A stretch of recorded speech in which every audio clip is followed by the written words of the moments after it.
নতুন বছর উদযাপনে বাসার ছাদে আতশবাজি, রকেট বোমা, পটকা ফুটিয়ে সাধারণ মানুষকে যেন কেউ কষ্ট না দেয় সেজন্য কঠোর ব্যবস্থা নেওয়া হয়েছে বলে জানিয়েছেন ঢাকা মেট্রোপলিটন পুলিশের কমিশনার শেখ মোহাম্মদ সাজ্জাদ আলী। ডিএমপি নেওয়া নিরাপত্তা ব্যবস্থা নিয়ে ডিএমপি মিডিয়া সেন্টারে সংবাদ সম্মেলনে তিনি বলেন, 31st নাইট ঘিরে কোনো হুমকি নেই।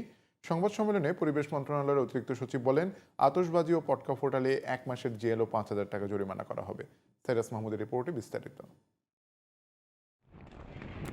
31st নাইট ও ইংরেজি নববর্ষ উপলক্ষে ডিএমপি নেয়া নিরাপত্তা ব্যবস্থা নিয়ে ডিএমপি মিডিয়া সেন্টারে আয়োজন করা হয় সংবাদ সম্মেলনের। এতে যোগ দেয় পরিবেশ মন্ত্রণালয়ও।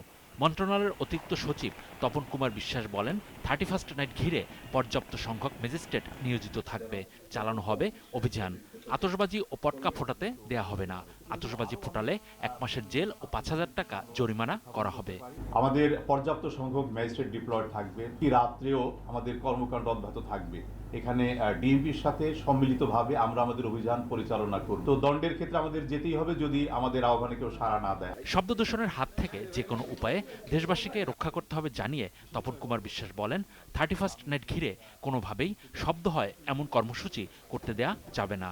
31st ডে উদযাপনকে কেন্দ্র করে যাতে এমন কোনো পরিস্থিতি সৃষ্টি না হয় যেটা মারাত্মক শব্দ দূষণের কারণ ঘটে। আতশবাজি, পটকা ফোটানো এবং উচ্চস্বরের শব্দযন্ত্রের ব্যবহার এসহ যাবতীয় যে কর্মকাণ্ড এগুলো থেকে বিরত থাকতে হবে। আমরা এই বিষয়গুলোকে সুনিশ্চিত করব।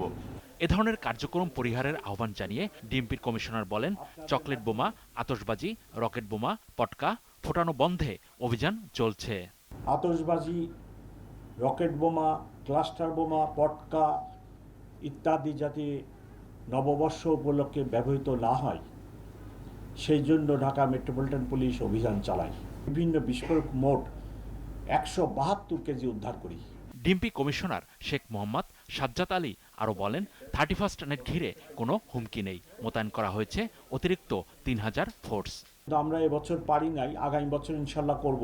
সেটা হলো সারা শহরে নয়, আপনি একটি নির্দিষ্ট স্থানে এই কাজটি করবেন। সিডনি শহরে আমি এরকম নববর্ষের দিনে আমার সময় কাটছে, কিন্তু সেখানে পুরা সিডনি শহরে এই কাজটি হয় না। ডিএমপির পক্ষ থেকে এক গণবিজ্ঞপ্তিতে আরও বলা হয়, কোনোভাবেই ফানুস উড়ানো যাবে না।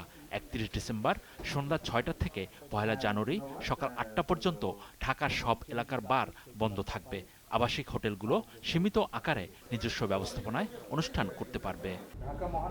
Cyrus Mahmud, GTV news, Dhaka.